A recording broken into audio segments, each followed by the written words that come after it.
Really, this class should be called Brahma Sutra Bhashya. That is the main study that we are going to be doing. So I thought what we would do today is in the next couple of classes we are going to focus on the prayers prior to the class, and the prayers are on two categories. One is Shanti Mantra and the other is Dhyana Shloka. So I'll explain what the differences are, but let us do this. You saw my email where I had given an audio enunciation of the mantras and shlokas and also the text for it. And so I'm very happy that I found this booklet from Piercy in 1982. This was passed on to us, and I'm very happy that we could just reuse it, including exactly the same mantras that Swami Dayanandji had given us. So I thought what we will do today is just say the mantras, just chant the mantras and the shlokas, including the Dakshinamurti Stotra. Although the makeup of them, which ones come first and which come later, I'll explain later. But let's just do all of it today. And then it will take about, I think, 12 minutes or so. And then after that, we will complete the student introductions that were not done completely last week. So we have another 30 students to, so that might take about half hour or so. And then after that, we will begin to see the meaning of the prayers. And here I am aided by Swami Paramarthananda's explanation of them. And he did a very good job. Instead of going through each one word by one, he gave a summary of what the mantras really mean. And I think I'll follow that advice. So we will begin that process, and it's very possible that we may have to go through the next class to complete that. Then we will begin an introduction to Brahma Sutra after that. So that's how we're going to proceed. So let us first just chant these mantras and shlokas. Okay.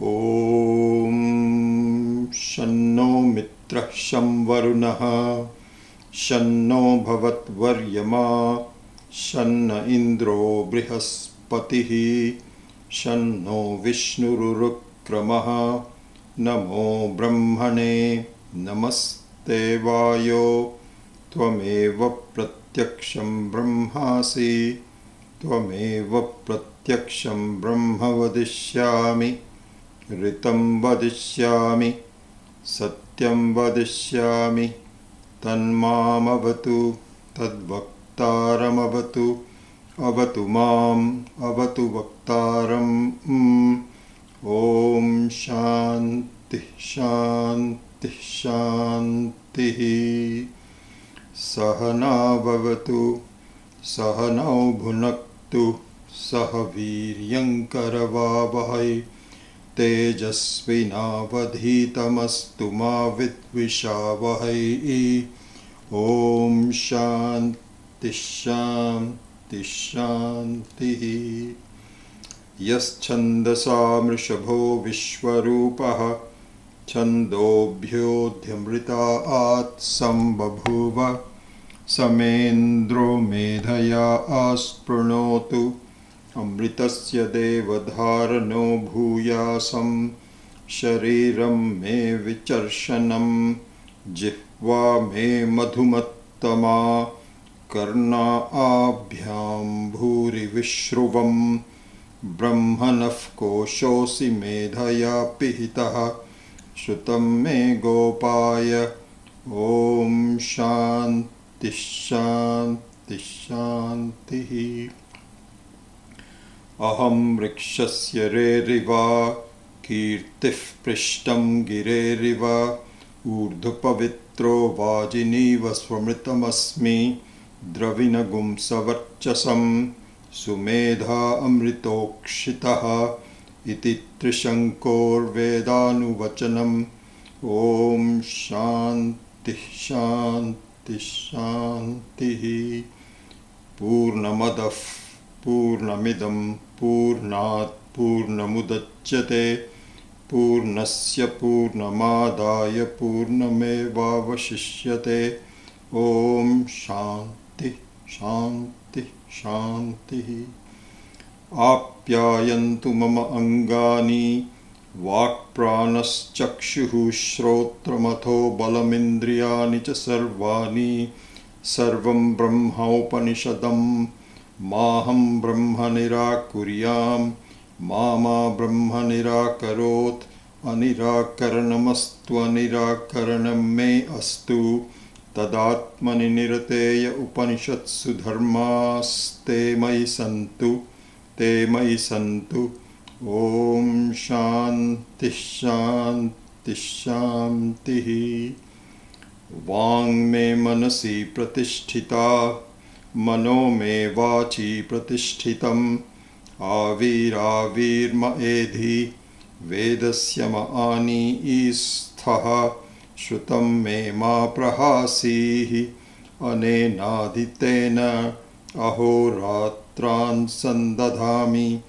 ऋतं वदिष्यामि सत्यं वदिष्यामि तन्मामवतु तद्वक्तारमवतु। अवतु माम् अवतु वक्तारमवतु वक्तारम्। ॐ शान्तिः शान्तिः शान्तिः। भद्रं नोऽपि वातय मनः। ॐ शान्तिः शान्तिः शान्तिः। भद्रं कर्णेभिः शृणुयाम देवाः। भद्रं पश्येम अक्षभिर्यजत्राः। स्थिरैरङ्गैस्तुष्टुवागुंसस्तनूभिः व्यशेम देवहितं यदायुः। स्वस्ति न इन्द्रो वृद्धश्रवाः। स्वस्ति नः पूषा विश्ववेदाः। स्वस्ति नस्तार्क्ष्यो अरिष्टनेमिः। स्वस्ति नो बृहस्पतिर्दधातु। ॐ शान्तिः शान्तिः शान्तिः। यो ब्रह्मानं विदधाति पूर्वं यो वै वेदांश्च प्रहिणोति तस्मै तगुं ह देवमात्मबुद्धिप्रकाशं। मुमुक्षुर्वै शरणमहं प्रपद्ये। ॐ शान्तिः शान्तिः शान्तिः। So these were the Shanti Mantras, and now from this point on these are the Dhyana Shlokas, and some of the sequences that we are familiar with have been replaced by these. So some of this might be new to even our students. So we'll see how that goes.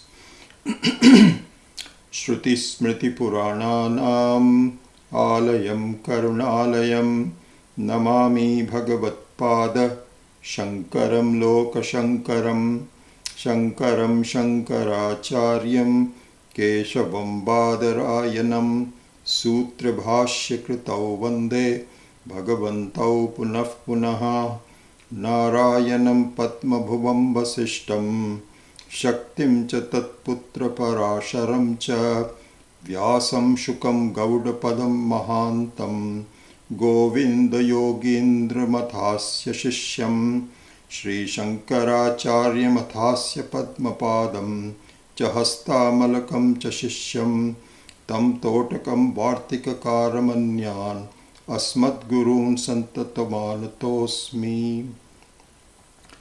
Ashubhani Nirachashte Tanoti Shubhasantatim Smriti Matrena Yatpumsam Brahmatan Mangalam Param Atikalyana Rupatvat Nitya Kalyana Samshrayat Smartranam Varadatvacha Brahmatan Mangalam Viduhu Omkarschatha Shabdascha Dvavetau Brahmanah Pura Kantham Bhitva Viniryatau तस्मान् मांगलिकौ बुभौ Om Atha, Om Atha, Om Atha. Now, the Dakshinamurti Stotra.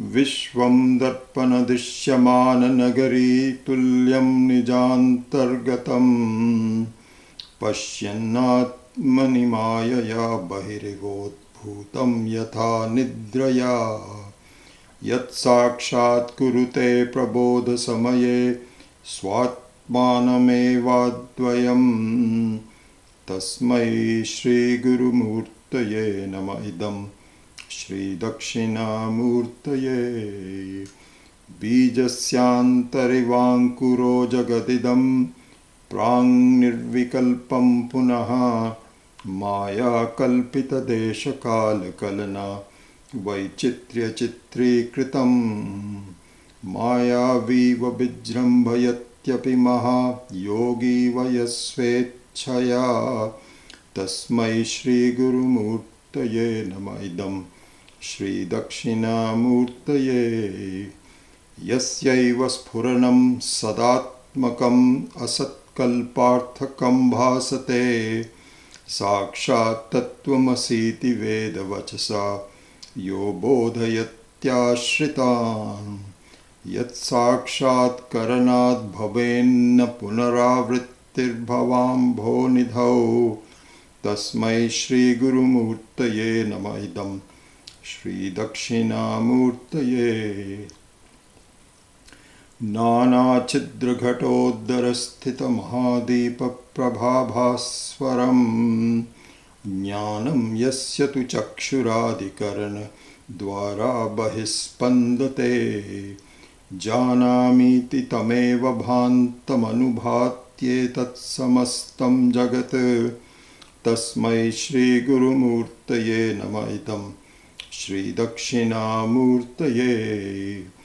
Deham Pranamapi Indriyanapi Chalam Buddhim Cha Shunyam Viduhu Stri Balanda Jadopamastuhamiti Bhranta Bhrisham Vadinaha Maya Shakti Vilasa Kalpita Mahavyamoha Samharine Tasmai Shri Guru Murtaye Nama Idam Shri Dakshina Murtaye Rahu Grasta Divankarendu Sadrisho Maya Samachadinat Sanmatrah Karanopasamharanato Yo Bhut Sushuptaf Puman Pragaswap Swamiti Prabodha Samaye Yaf Pratyabhigyayate Tasmai Shri Guru Murtaye Nama Idam Shri Dakshina Murtaye Balyadishu api Jagradadishu Tatha Sarvasvavasthaswapi Vyavrittasvanuvartamanamahamityantsphurantam sada Swatmanam prakatikaroti bhajatam yo mudraya bhadraya Tasmai Shri Guru Murtaye Nama Idam Shri Dakshina Murtaye Vishvam Pashyati Karya Karnataya Swaswami Sambandhataha Shichyacharya tathaiva pitra putradhyatmana bhedataha Swapne jagrati vaya esha purusho maya paribhramitaha Tasmai Shri Guru Murtaye Nama Idam Shri Dakshina Murtaye Bhuram bhamsya nalo nilo ambar maharnartho himam shufpuman Ityabhati charat charatmakamidam yasyaiva murtyashtakam Nanyat kinchana vidyate vimrashatam Yasmat parasmat vibhoho Tasmai Shri Guru Murtaye Nama Idam Shri Dakshina Murtaye Sarvatmatvamiti sputikritamidam Yasmadamushminstave Tenasya shravanat tadathamananat Dhyanat cha sankirtanat sarvatmatva mahavibhuti sahitam syadishwaratvam swataha siddhe tat punarashtadha parinatam chaishwaryam avyahatam. Om. So what we're going to do in terms of chanting is the following. So at the beginning of the class, we will do the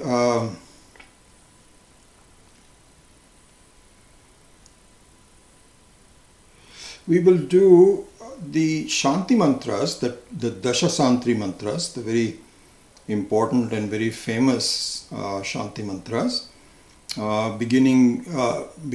ending with the number 10, Yo Brahmanam Vidadhati Purvam, etc.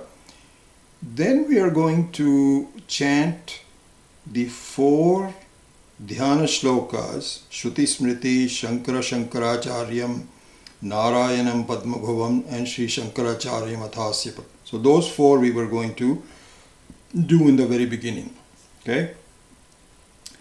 Then what we will do is switch over to Dakshinamurti Stotram and chant 5 verses of Dakshinamurti Stotram out of the 10.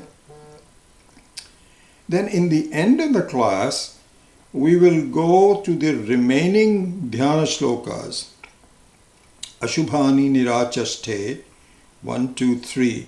And by the way, it says 3, 3, 3. We will just do one only, the first 3. Only the Om Atha, Om Atha, Om Atha, we will do 3 times. And so the end of the class, we will do the remaining 5 verses of Dakshinamurti Stotram and then end with the Dhyana Shloka, Ashubhani Nirachaste. Anyway, I go over all of this, you will get the hang of it. I'm following the tradition. Okay, this is how the tradition is. Very interestingly, I was listening to Swami Paramarthananda. It reminded me that those brahmacharis who are studying this, what they do, what is traditional for them to do, is that after each stotram of Dakshinamurti, they will stand up and do namaskara and then sit down again. And then after each shloka, they will stand up again and then sit down again. And so it may not be possible for us as we grow older, and that's okay. We don't need to do that. But anyway, this is how the chanting goes. So I think what I will do is, after the student introduction, which I will do next to complete that part, then we will go back and explain the Dasha Santri Mantras as to what it is intended to do. Not a detailed word by word meaning, but in terms of concepts, why are we doing this? So that we will do. So with that, let's switch over to the second part of today, which is to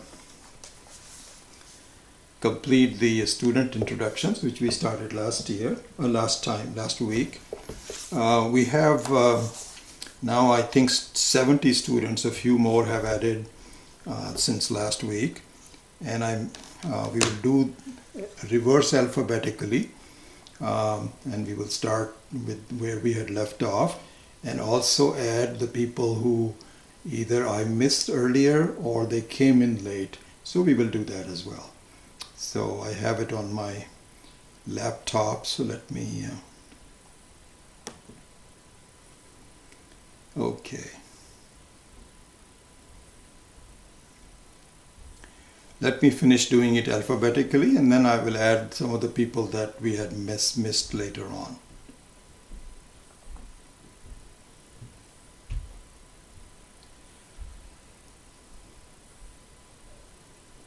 No, I believe we had gone up to Andrea Graziosi last time. So the next one in the alphabetical sequence is Rani Goyal, also called Ranjana Goyal. Rani and I have known each other for over 20 years, ever since we both worked at Hewlett-Packard. And after HP, she had a long career as a marketing manager, marketing specialist with SAP. And so then I think she retired from that. She lives in Saratoga locally, and now she has joined our classes for the last several years. And I'm very happy that she's now focused on a systematic study of Vedanta for the last 5-6 years. So very happy to have her here. Amit Garg. I'm really happy that Amit is back after a long break of being a student with us. Amit is a vice president of a firm dealing with intellectual property in the Bay Area. And he used to attend classes very regularly quite a while ago, I would say 10-15 years ago. And not only that, but his daughters used to be students of Purna Vidya with Kumud Singhal, and the whole family grew with that. And for a while I think he took a break, but I'm very happy that he's back and enrolled with us in the Brahma Sutra class. Shanti Ganesh. Shanti is a new student from Mumbai in India. From what I know about her, she appears to have a very strong interest in spirituality from the very beginning. I think somehow she found out our classes, I believe, either Purusha Suktam or Drikdrishya Viveka. But now she has shown a keen interest in joining this class, so I'm very happy to have her here. Actually now, so there are 4 students from India: Shanti Ganesh, Punita Pandey, Shanti Kumar from Hyderabad, and Vinod Desai. These are the 4 people tuning in from India. Very pleasing to reach the other side of the globe. Chandra Dulam. Chandra is a money manager with Merrill Lynch. And if you want to have some advice on your money management, please contact him. He also dropped into a class about 5-6 years ago with his wife, and it was recommended by a friend of his and has really become a regular since then. He's been very proactive for us in Aim for Seva, and also along with Raj Paripatyadar, he has managed the technical aspects of these YouTube broadcasts. So I rely on him whenever I see a problem. And so I'm very happy for the support that Chandra has given. And of course, he's a very sincere student of Vedanta now. Anjali Deshmook. Anjali, I believe, is now fully retired as a physician living in Cupertino here. She and her family are long-time supporters of Swami Dayanandji's following in India, in Pune. And Anjali herself has been attending classes for us for over 15 years. Very, very dedicated student, and I'm very happy to have her also join the Brahma Sutra class.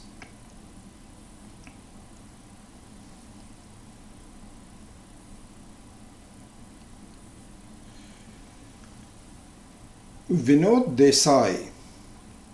Shri Desai lives part of the time in Pune, India, and part in California, where his son and daughter live. He has had a long career in mechanical engineering and business management, and also a keen interest in the Vedic knowledge. He is new to us, and so I'm very happy to have him as a student in this class. Kalpana Dave. Kalpana and her husband Bharat have been part of the Swadhyaya group for a long time, and also a very dedicated student of our classes. She has had a family relationship with Swami Paramatmananda in Rajkot, and this is partly due to her support that Swamiji has graciously visited this area for discourses many times. The Daves live in San Jose, and are very, very, very loyal students of our classes. Sujata Dave. Sujata was also introduced to us by Kalpana and Bharat and spent several years studying with us before moving back to Chicago to be with her dad. After he passed away, Sujata has now recently moved to Dallas with her daughter, and she joins us from Dallas, Texas. Akshay and Shobha Dalal. Akshay and Shobha I have known for many, many years, over a dozen years. Akshay was a physician in Boston before retiring and used to visit Saylorsburg Ashram often, both of them, where we would often meet. About half a dozen years back, they decided to move to Burlingame here in the Bay Area for the winter time and spend the summer back in Boston. They both flatter me by saying that one of the reasons they chose this area is because of the regular teaching of Vedanta in this area. They're very, very sincere students of Vedanta. Recently also followed the 9-week course of Swami Tattvavedanandaji, and I'm very happy to have the Lals also join this course. Pardon me. Jaya Chowdhury. Jaya and Surinder are well known, Surinder in particular, for their interest in sponsoring Indian classical music in this area. Jaya, having retired from her profession, now is concentrating on Vedanta, Ayurveda, Sanskrit, and learning the music all over again. That's a wonderful retirement plan, Jaya, and I'm very happy to have you as part of the student. Pardon me. Keshav Chopra. Keshav was working in mechanical and chemical plants for 22 years in India and 30 more in the USA. He lives in Newark, California and has 3 children, all married. He has been a student of Bhagavad Gita for over 15 years and has started attending our classes more recently. And I welcome Keshav to our classes. Shanti Kumar Chiluka. Shanti Kumar lives in Hyderabad in India and retired after a very active career as an engineer in the different parts of the world. He was explaining to me recently in one of the emails.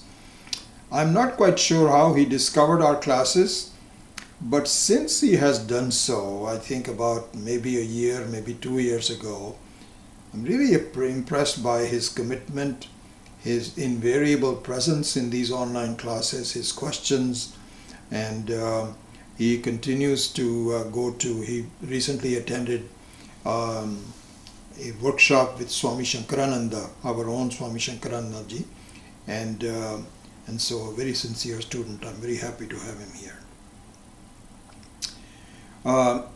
Subroto Bose.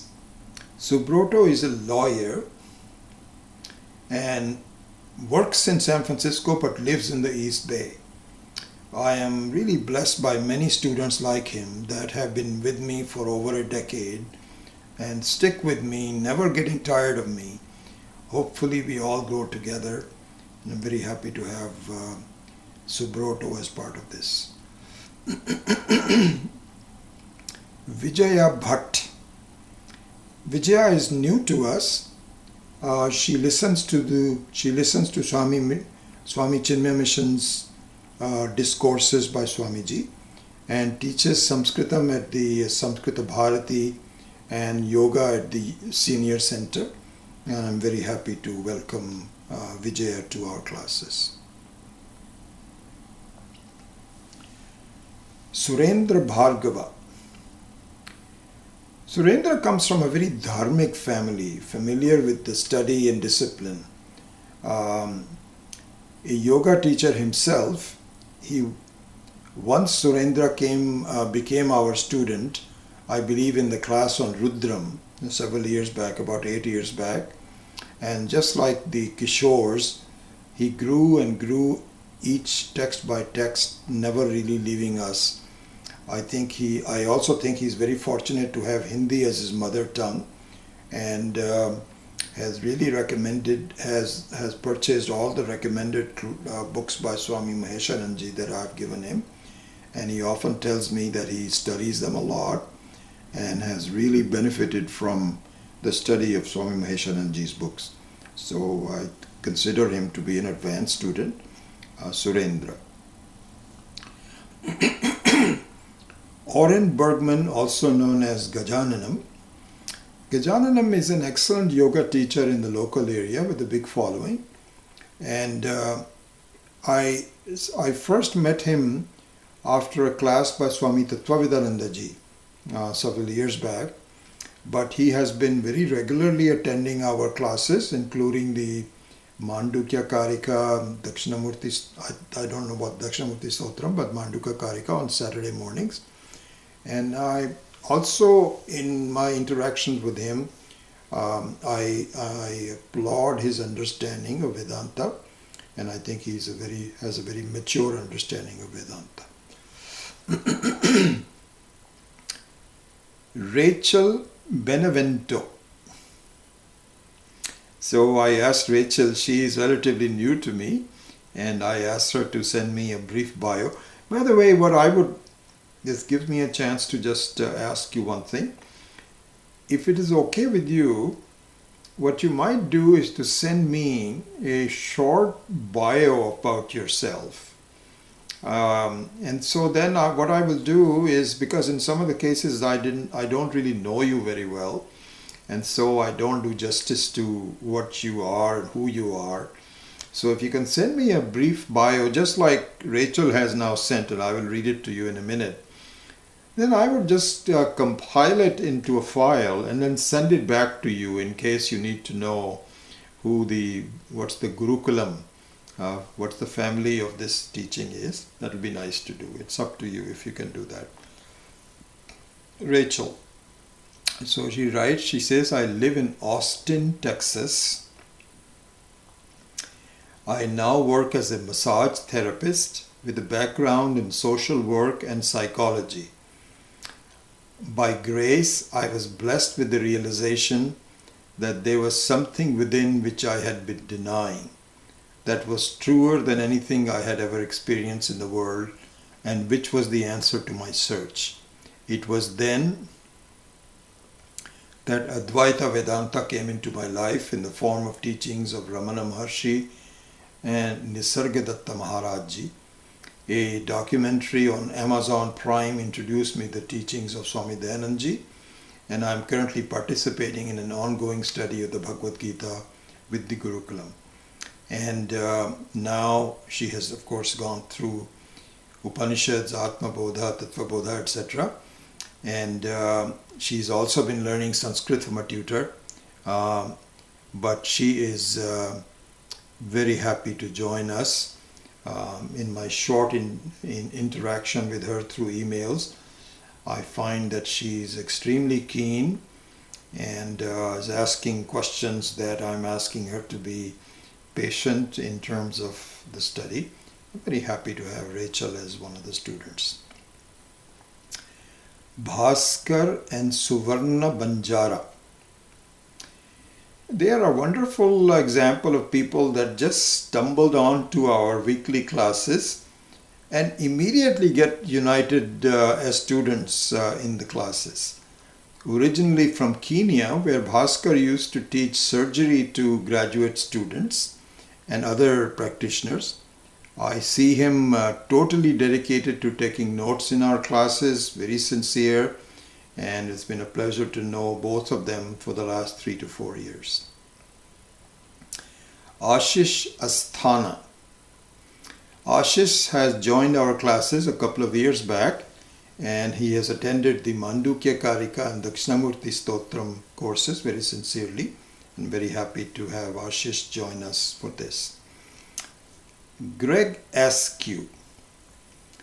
Greg and his wife Yuki Askew have been students for several years now. Greg travels a lot. Yuki is, when we used to have in-person classes, she was always be there, but Greg would go back and forth. He keeps up with the classes all the time. And I really enjoy his probing mind and his questions and his total dedication to this. So that is the alphabetical order. I think I may have missed the following people. So let me go back.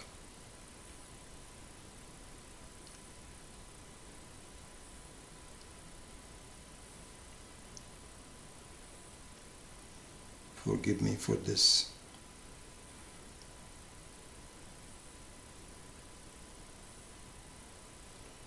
Time in doing so.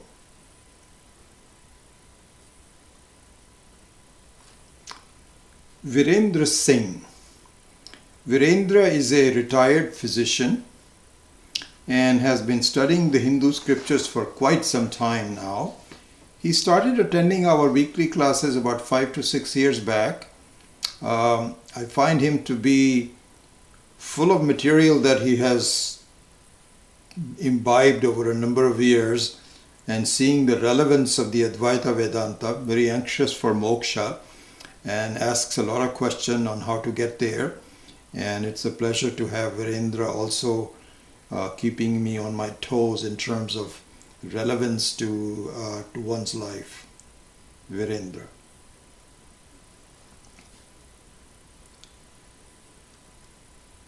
Shubha Kara.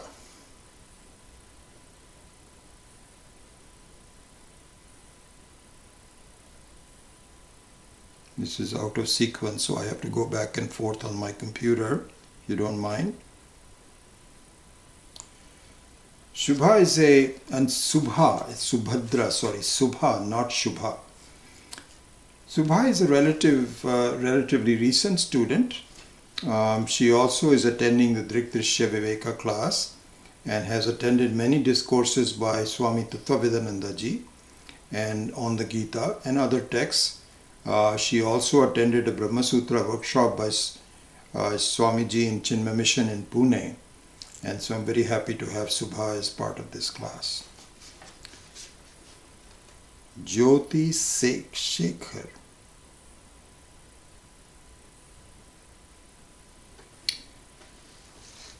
Jyoti is a student of our own Gajananji, who's both a yoga teacher as well as he has given workshops in Vedanta. She has been in love with Sanskrit all her life, she says, and she is very specially interested in Brahma Sutra, and so I'm very happy to have Jyoti as part of this course. Nita Muni.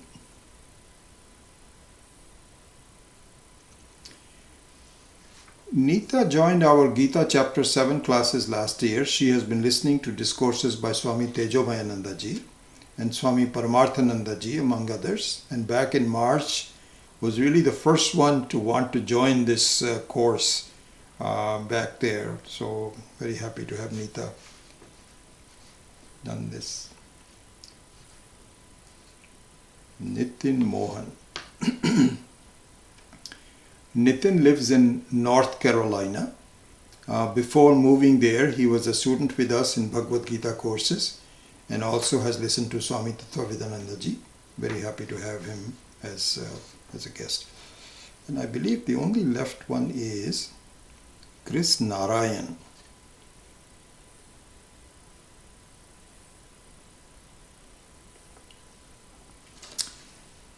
Narayan comes from a very erudite family from Chennai. His older brother was a follower of Swami Paramarthananda ji. Narayan is very active in the management of the Livermore Shiva Vishnu temple locally here. He started coming to our classes, I can't remember, at least 7-8 years back, and has been a very regular student of all these classes. He used to come to both these Saturday morning class and Tuesday night class also. I'm not sure about that.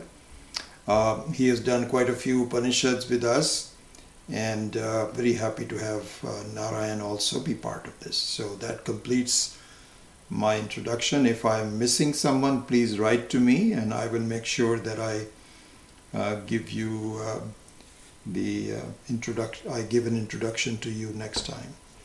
So perhaps what I will do is just briefly talk about my own introduction to you. I think many of you know me already, so this may be redundant. But for those of you that don't, there may be some new information that might be useful to you. So let me do that next. So interesting looking back at my life and how I got started, because I get this question from many of my friends and said, how did you get started so seriously in the study of Vedanta? What happened? And so in the process of trying to figure out exactly how that happened, I can piece together some aspects of that. So one thing that I would say is that when I was born in Amritsar in Punjab and lived with my grandparents, my Nanaji and Naniji, my maternal grandparents. And my grandfather was a doctor as well as a homeopathic doctor actually, and also a small mill, cloth mill. He was an owner of a small mill, and also really started teaching. He was a great student of Arya Samaj, with in looking back also a study of Vedanta to a certain extent. So I grew up in a good dharmic family. We used to have Swamis visit us all the time. And my own childhood was not a happy one because I was extremely sick. I was very asthmatic. And it was really, people would say he may not live for a long time. But somehow I passed through all that phase. Then the other thing that happened was that even though I was a good student, I wanted to be a top student, and thereafter started a section of my career where I overextended myself in terms of trying to reach for getting good marks and getting jobs and so on, beyond what I think my natural capabilities were. I don't know if that was the case or not, but that was only one part of it. As I grew, I was not a happy camper. Primarily what I would see is that people will go to get-togethers and parties and movies and so on and be goo-goo gaga over all that. I could not find joy in those things. I just didn't know. I remember when I was working with IBM, so I had a colleague from Russia, and he used to ask me, why is it that you are not as happy as you should be? Because you have a good job, you're married, you've got a good wife, a son. And I said, I don't know. I'm not sure what it is. I can't tell, but I'm not totally a satisfied person. Looking back, I think I was very lucky. Honestly, very lucky. Because there was nothing in the world that could really give me the kind of satisfaction that I find many other people normally get. They are happy with the struggles and so on. It was because of my poor health or whatever it is. I was not a happy person until I met Swami Chinmayananji. That really changed my life. I had been studying the Bhagavad Gita for a while, Radha Krishnan's, this, that or the other. Nothing really did anything for me. But when I suddenly decided to go to a discourse on the 7th chapter of the Bhagavad Gita in 1973 June in San Francisco, just about the 3rd or 4th class or so, I could understand what the self is. What is it that we are really searching for? And why other things don't seem to really attract us as much. Like a flash of lightning, I said, oh my goodness, this is it. And quite frankly, my whole life just took a dramatic turn. And I started to follow Swami Chinmananji for a couple of years. And then by some chance, I met Swamiji's principal disciple at that time, Swami Dayanand Saraswati. And that was another big step in my life. And I'll tell you why. Because Swami Chinmananji was a great teacher, a great inspirer. And I'm very indebted to him for really showing me the light of it and so on. But what Swami Dayanandji did in my interactions with him slowly is to, what they say, convert a mumukshu into a jigyasu. This is an important thing for us to, we'll go over that maybe in more detail some other time. What it means is, mukshu is, everybody is a mumukshu. Mumukshu means that mokshum ichu.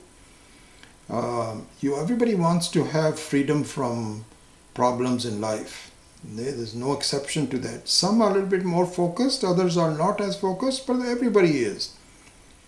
But what happens is, someone has to convince you that this is a matter of knowing fully in a very structured manner. So, converting a mukshu to gyatumichuhu, knowing that it can be just like, for example, I remember having a conversation with Swami Dayanandji very early on. And he made it very clear that, if you want to be a specialist in medicine, for example, what you have to do is to slowly bring up your eligibility, your understanding from biology 101 to biology 201, etc., etc. Then you become a doctor, and if you want to be a specialist, then you have to study even more, practice more. And so this structure also applies to Vedanta. That really convinced me that this is something worth doing. And so I really started to, of course Swami Chinmananji would come and go, and so he was not a regular teacher for me. But we asked Swami Dayanandji to come and teach us a 2.5-year course as part of the Chinmay mission at that time, in Piercy from 79 to 82. And then it was a matter of convincing my wife that I want to be in this course. And I'm very greatly indebted to her. How many wives will do this? That they sacrifice their own life for their husbands. So she also agreed, and we moved into Piercy and studied this in a very structured manner. The Prasthanatraya, the 10 Upanishads, Bhagavad Gita and Brahma Sutra, and with Sanskrit language, with Panini. And that gave me some kind of a background to go with. And then since then I was very lucky that I was able to retire early from Hewlett Packard. And my wife nearly became the bread earner for the family later on in life. And so I was able to retire and then devote more and more time to the study and more time to the teaching of it. And so this is so a couple of things here. One might say, what has it done for you? You've been studying all this and so on and so forth. Where are you? So here I would cite a very important example given by Swami Maheshanandji. And by the way, just for I think many of you know it, I have found the teachings of Swami Maheshanandji which are in Hindi with highly Sanskritized Hindi. In fact, my Sanskrit has become atrophied because I'm able to now just concentrate on lots of reading in Hindi And my Sanskrit is not gone, but the exact technical aspects of each one of them I'm not that familiar with words and meanings and vyutpatti and so on and so forth as I used to be, because I feel I don't need to. I have a vocabulary and the grammar is a lot simpler in Hindi. Anyway, the reason I'm saying that is that since about 7-8 years, maybe even more than that, about 10 years back, I discovered the books of Swami Maheshananji. He has left the body a long time ago, in 2008 I believe, so I never met him. But I am very fortunate to have discovered him. So I would say my three main gurus in my life, of course there are people like Swami Paramarthananda and Swami Viditatmananda ji, Swami Tattvavidananda ji, they've all helped a lot in the understanding. But my three main gurus are Swami Chinmayanand, Swami Dayanand and Swami Maheshananji. And I'm mostly in touch with the writings of Swami Maheshananji in the last 10 years. Swami Dayanandji's and Swami Chinmayanandji's ideas are with me all the time, but what's really given shape to and so I wanted to give you an example that Swami Maheshananji, that's how I got started with that. He gave a beautiful example that put my life in perspective for me very well. What he said was that, listen, if you look at lightning is a very powerful energy, extremely powerful. So much so that it reveals the darkness it reveals the light amongst the darkness like nothing else can. And you can, if you're familiar with it, all of a sudden you're sitting outside and you have a sort like a daylight for a second, short part of not even a second, less than a second, but it is complete daylight. You know exactly what is going on, and then it disappears. And so I remember this, that when I heard Swami Chinmayanandji, it was like a flash of lightning. My gosh, I am the very self that I am seeking. I cannot believe this. It became clear in a very short time. And it was instigated by the fact that I was not a happy camper up until that time. So I was not normally running after other things like other people did. But I couldn't know what else to do. And when that was revealed to me, I thought, my goodness, this is it. But like the lightning, it became dark again. This is the point I wanted to make. And it was frustrating at that time. How is it that when it was something very clear to me, I was still not a completely well-adjusted person in life. I'm not sure that I am now, but at least much less so at that time. It was frustrating. Swami Maheshananji also gives an examples of Paramahamsa Yogananda, Paramahamsa, many of the teachers. They say they all go through the same thing. That at first you get a good glimpse of what is happening, but then Ishvara eludes himself, disappears. Paramahamsa Ramakrishna, this is what happened with him. He was very frustrated for a while.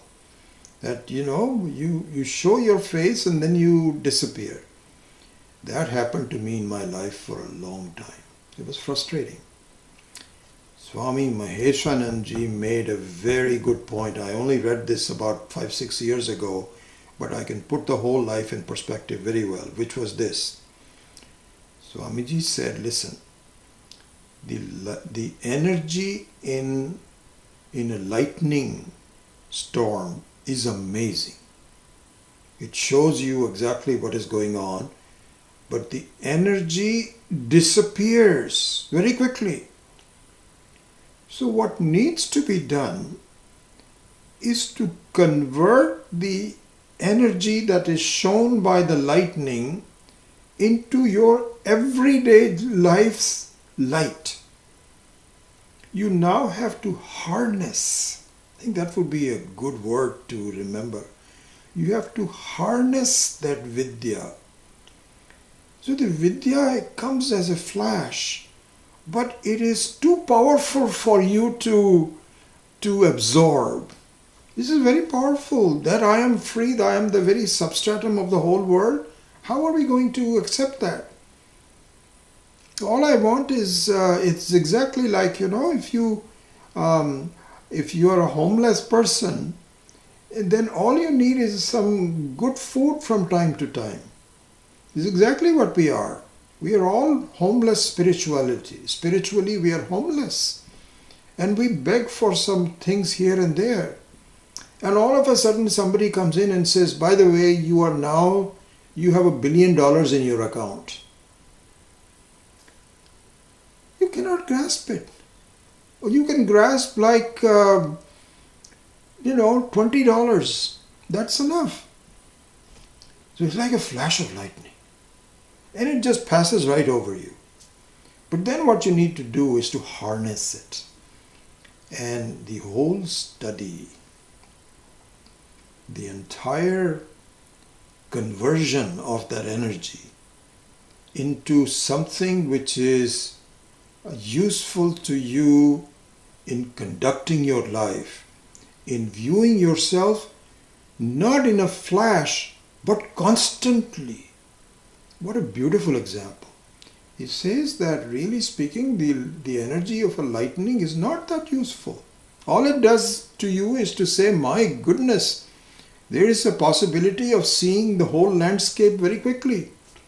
But to turn the darkness of a town into the light, you require electricity, electric grids, wires to go to all the homes, turning out these lamps, turning off them at night time. All of those kinds of things have to be done.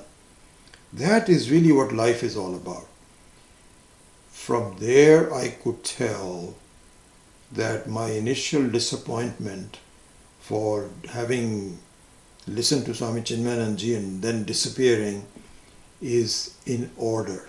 This is exactly what is natural. So we will discuss this in more detail, but this is exactly what it means. You turn the aparoksha jnanam into paroksha jnanam into aparoksha jnanam. So anyway, let me finish this long introduction about myself by just answering that question that I posed to myself. People say, what has it done for you? Where are you? And I think that I'm very happy that I am now finding myself being happy by myself, not requiring any external aids to a much greater degree. I'm not a Jivan Mukta yet, I'm still working towards it, but the light at the end of the tunnel is there. It's going to happen. Where I am not. So here, this is an important thing to do. We will see this, that both Viveka and Vairagya are important. Swami Chinmayananda used to say that. He says those are the two wings of a bird. And you cannot have, the bird cannot fly with one wing. No bird can fly with one wing. Both the wings have to be there. So both Viveka and Vairagya have to be there in your life. And until Vairagya takes place, you're not happy. Just by saying that Atma, Anatma, Viveka and so on and so forth doesn't do anything to you. Because then you become inconsistent. It doesn't make sense. On one hand, you have these highfalutin ideas about this, that, or the other, and then you are attached to trivial things. Some criticism from somebody bothers you. Where are you at that point? So I think what really has happened to me is that as I developed more Vairagya, just let it go. It doesn't matter. Why does it matter? You are okay the way you are. That has to be worked on. Case by case. And slowly it builds up. I don't need to do things. I don't need to go to trips to South Africa to see this, that or the other. People say, you haven't seen Europe yet. You're missing something. Travel this, go to cruises and so. Don't need to do that. I'm happy. Why should I be moving around? I don't watch movies anymore because it doesn't do anything for me. I'm happy. So this is what I think the whole teaching really evolves to in terms of your effect on your own life as a real person. See, this is the situation. If you don't dedicate yourself to the learning, then this whole subject matter looks academic, purely academic. I have done this also, I've done that also. Now I have studied Brahma Sutra, I know Brahma Sutra, I know Taittiriya Upanishad, I know. What does it do? It's all academic. Why? Because you don't see, you have not developed the vairagya. Because this is it. This is what we have to do in the end of our lives. And so, the paroksha jnanam is academic. Aparoksha jnanam is you are the example of a living being that has taken the results of Vedantic teaching to heart. This is what needs to happen. Anyway, that is what is done to my life. I'm still very grateful for my regular teaching, for all of you, for being students. And you have helped me to dedicate it for myself. And it's very, very fulfilling. Anyway, sorry to take up that much time. What time is it? 9:02. All right, with the remaining time, maybe another 20 minutes or so, let us start on the meaning of the Shanti Mantras. So the 10 Shanti Mantras that we have gone through are recognized to be very important. And why? Because they help you to for your minds to become tuned to what you're about to study. This is what the Shanti is. So let's do that. So the first one, and I'm going to follow the notes that I took from Swami Paramarthanandaji's discourses on this, the way he has explained it. So the 10 Shanti Mantras are all taken from different Upanishads. They're all chosen from different Upanishads as a blessing. This is what is called Mangalyam. Mangalaha. Mangalaha means a blessing. Mangalyam. What does a blessing do? A blessing is an important thing because it really gives an unseen help to you to achieve what you're trying to do. This is what a blessing is. I remember, I think it was Swami Maheshananji who said this. He says, if you look at it, blessings are not all the same.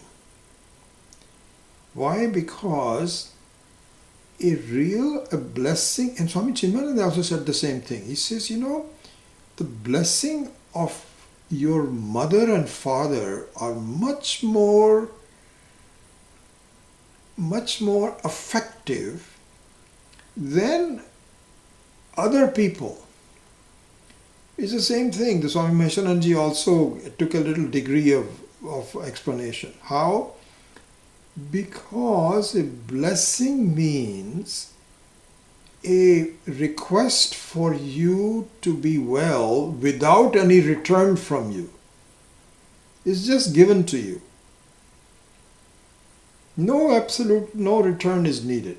Here Swami Maheswaranji made a very good point. He says, the closest thing to Ishvara's blessing is a mother's blessing to her young child. Because she wants nothing but goodness for the young child. She's so much in love. It's part of her own body. So that blessing is pure. It starts to go impure when the child grows up. It is still quite powerful, but it starts to become impure. Why?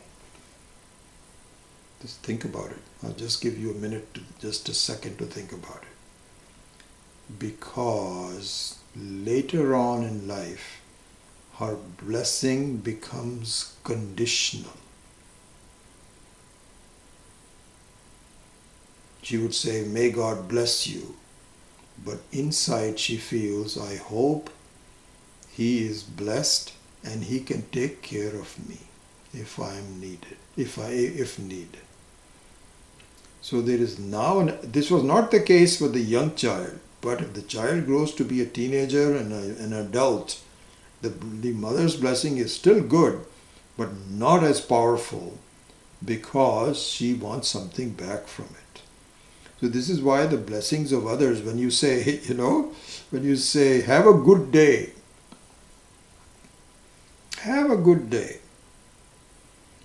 And so it is not a complete blessing, it is just something that people say. Have a wonderful day. This has become kind of like a normal thing to do. Even if some mechanic is fixing up your car and you're saying goodbye and he says, "Have a good day." It's a kind of a blessing, a little bit of a blessing, but not very powerful. Here, this is the Shanti Mantras are pure blessings for you. There is nothing, no conditionality. A mother may have a conditionality. Father may have a conditionality, but not these. Because these are Ishvara's words, and Ishvara wants you to hurry up, get going, solve your life's problems. Don't beat about the bush. Do it. And may my blessings be with you. This is what it is. The Shanti Mantras are really blessings for you. So here, let us start with the first one, Shanno Mitra Sham Varuna. So here, Swami Paramarthananda has said, first one is Mangalya Prarthana. May I please have your blessings. Naha Shanna Mitraha Sham Varuna. Sham means is happiness. One which is bliss. Although Swami Dayananji never uses that word bliss, just Ananda. Just Ananda. That may Varuna be happy with me, Mitra be happy with me. I won't have time to explain all the differences. I'm just giving you an overall. Aryama, Brihaspati, Indraha, Vishnu, Brahma, etc. So the first one is Mangalya Prarthana. Then the second one is Namaskara to Hiranyagarbha. So Namaskara to the Samashti, because we draw our personality as a Vyashti from the Samashti, isn't it? Because the Vyashti is not a separate one. So here, I'm sorry, I'm spending some time on this, but I think this is part of the teaching as well. Many of you already know this. So it's not as though the Samashti is a sum of the parts of Vyashti, like the bricks of a home. It isn't like that. But Vyashti is nothing but an aspect of Samashti, like a wave of the ocean. So the ocean is not made up of waves. It doesn't care about the waves are there or not. I mean, it cares, but it's not anxious to say that, one wave has disappeared, I'm also disappearing. Nothing like that. It's the other way around. It's the tops to down. And so the Hiranyagarbha represents the Samashti. So this is a Namaskara. Means that I am not any different from you. I am drawing my presence from you. So this is what is called Hiranyagarbha Namaskara. Then Hiranyagarbha Stuti. So this is a very important thing. Namo Brahmane Namaste Vayu. So you know what? So Tvameva Pratyaksham Brahmasi. Tvameva Pratyaksham Brahma Vadishyami. So when you say, where is Ishvara? Where is Ishvara? Is right in front of you as your own prana. Who's given you the prana? The Vayu. The one that comes in and out and gives you the oxygen to live. Is it not Ishvara? Who else is going to give it to you? It's like, it's exactly like somebody saying, oh, I don't see it.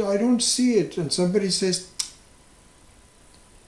it's right there in front of you. Don't you see it? Oh, I'm sorry, I wasn't looking in that direction. That's exactly what it is. You say, where is Ishvara? Where is Ishvara? Vayu is Ishvara. Prana is Ishvara. Don't you see that? It's right in front of you. It's sustaining you. You can't say, oh, that's... No. You can't say that. This is it. So this is also called Hiranyagarbha Stuti. And then finally, it's the Guru Shishya Rakshana. Means the protection of this process where we become more aware of the teaching and the importance of it and so on. So this happens in the Guru Shishya. So Rakshanam is also so there's also Satyam Tanmam Avatu. Tad Vaktaram Avatu. Vaktaram means the one who's giving this talk. May Avatu Mam Avatu Vaktaram. Then in the second one, which is Sahana Avatu, this is also explained in more detail. And so, by the way, the first one, which is Shanno Mitra, is from Taittiriya Upanishad, as is the number 2. So the beginning and end of Brahmananda Valli starts with Sahana Vavatu, Sahana Bhunaktu, and at the end of the Brahmananda Valli also, same one is there. So this is a very important one. So here also, Rakshana, the protection, is asked for. Then the second one is Prayatna Prarthana.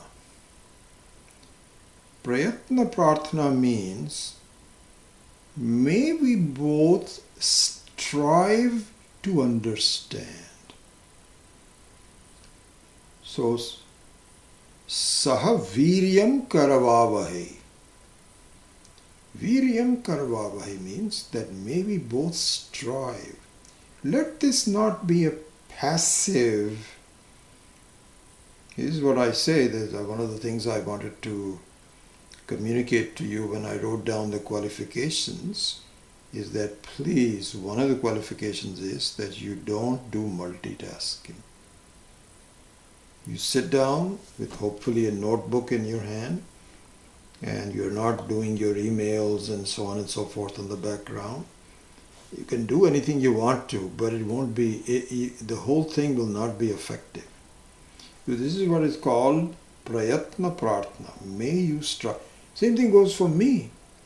If I say, oh well, I don't know about these guys, I'm just going to give them some quickly and then I'll go on to the next one. No.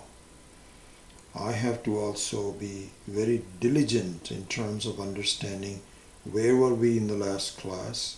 Have I missed some points? Oh, I remember this so well when Swami Viditatmanandaji was teaching in one of the retreats a number of years back. I recall this so well. And Swamiji was explaining some points about that, and he went quite in depth about, I don't recall the text that he was teaching, but anyway, I used to walk him back to his kutia afterwards, after the lecture. And as he was walking back after that, he says, "Oh my gosh, I forgot to mention one more thing. I'm very sorry I forgot to do that." And next morning, he went back to the same thing. And he says, "I forgot to tell you about this one thing." I was very impressed by that. This is what is called prayatna prarthana. So the teacher has to strive, and the student also has to strive. And unless you do that, it won't gel. And so that is also another part of it.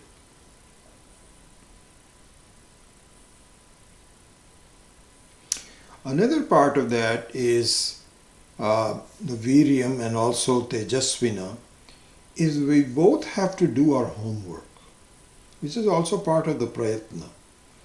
And so the homework means that I also have to figure out, which I do. My family has been very understanding. Like today is Saturday.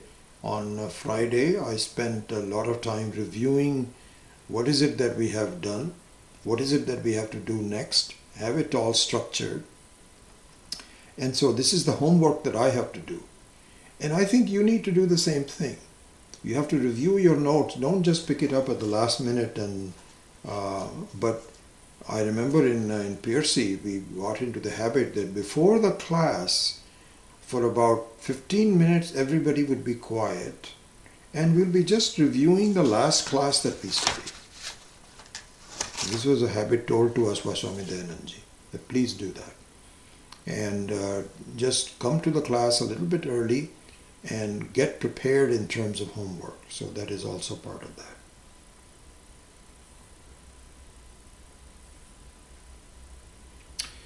You know what? I think I will now stop and continue on this. This is the type of explanation that I will do.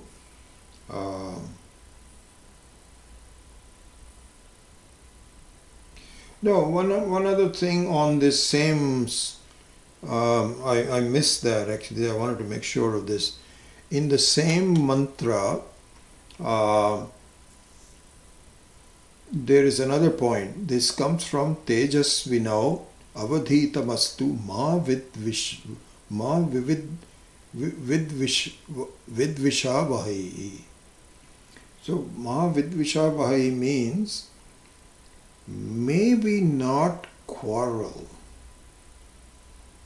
This is a very interesting thing. Why would you quarrel? Why would you quarrel? What it means to say is, this is what is called sauhardam. Sauhardam. Sauhardam means, may we develop a mutual goodwill.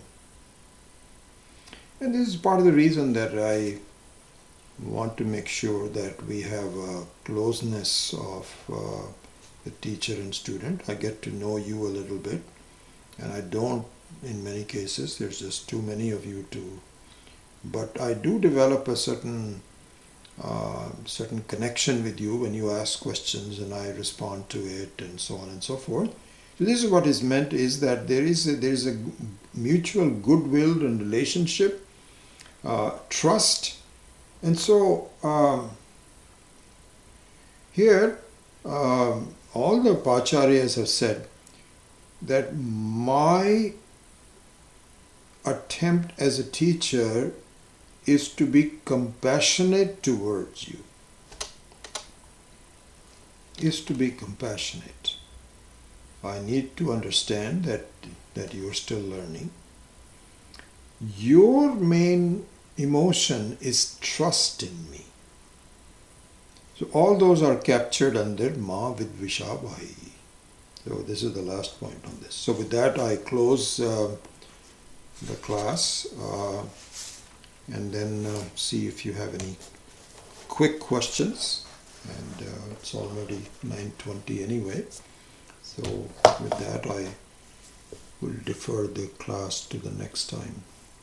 Om Asato Ma Satkamaya Tamaso Ma Jyotirgamaya Mrityorma Amritam Gamaya Om Purnamadav Purnamidam Purnat Purnamudachyate Purnasya Purnamadaya Purnameva Vashishyate Om Shanti Shanti Shanti Hari Om Shri Guru Pyo Namaha Hari Om.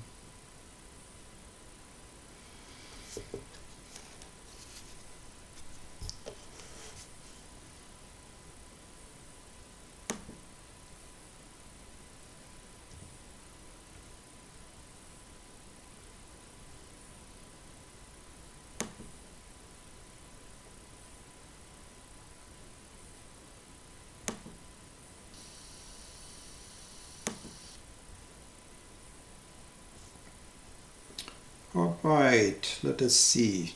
Oh, there's so many of you. Oh, wonderful to see that.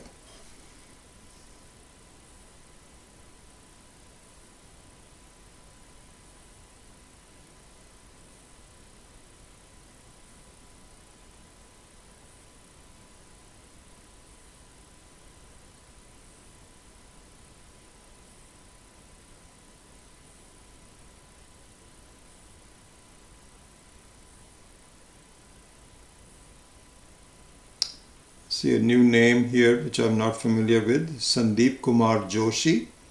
If you could please send me an email, I'll enroll you. Please send me kind of like an application. I would appreciate that.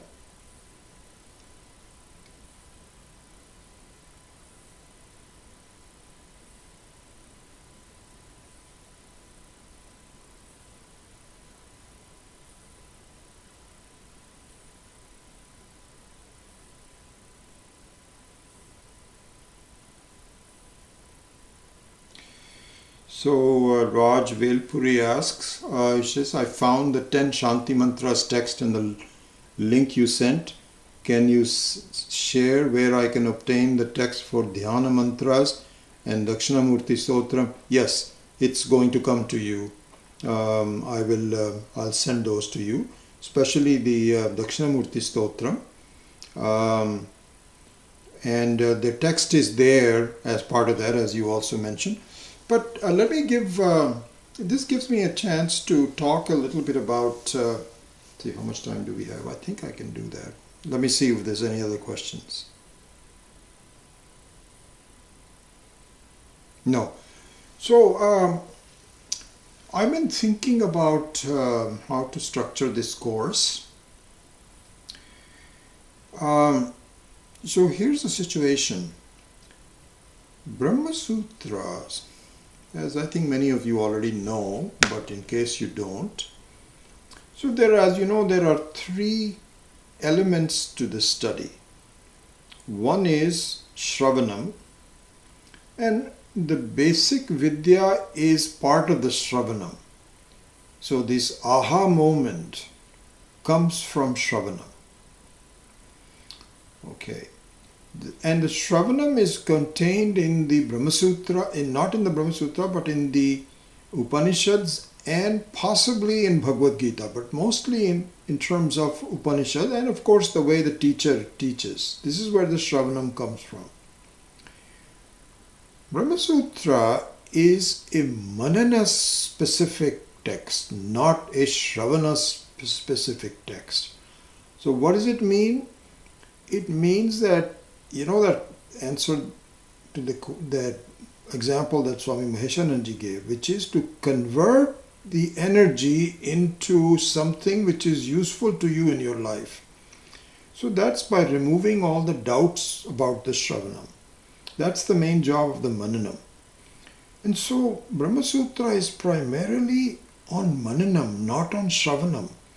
This is why I said that all the qualifications should be that you should have studied many of the texts already. Because we are not going to do basic vidya here. This is mostly a revision of what you already know. So it's a manana specific. Now I do recognize that many of you may not have really done enough shravanam, as you have yourself expressed in your applications, that I may not have done all of them. So I'm thinking what I will do is I will intersperse the study of Brahma Sutra, which will be the primary teaching, with some vidya from Dakshinamurti Stotra. And what I will do, what I'm thinking of doing, let's see how it comes about, is from time to time, it won't be done continuously, because otherwise it becomes a class on Dakshinamurti Stotra, which we have already done a couple of times. But what I will do is, I will do one shloka at some time, and perhaps do a meditation on it. So for example, Vishwam Darpana Dishyamana Nagari Dulyam Najantir. What does it really mean? What is the main objective of that verse? In doing so, there will be some shravanam. So we will intersperse at least 10 different times when we will do shravanam, and then also do some nididhyasanam, which is meditation that you already know. And then we will primarily do Brahma Sutra. So I don't know when we will start this, but sometime when the Brahma Sutra starts, I will take up each of the 10 verses of Dakshinamurti Stotram and present that to you as Brahma Vidya, as Shravanam. And so I was thinking this would be a good thing to do. Swami Paramarthananda did not do that. He was just purely, because he was just doing logic from beginning to end. But I think given this circumstance of students and where you're all coming from, I thought that might be a good change that I will introduce as part of this course. And I think I will do that. So I just wanted to talk about that.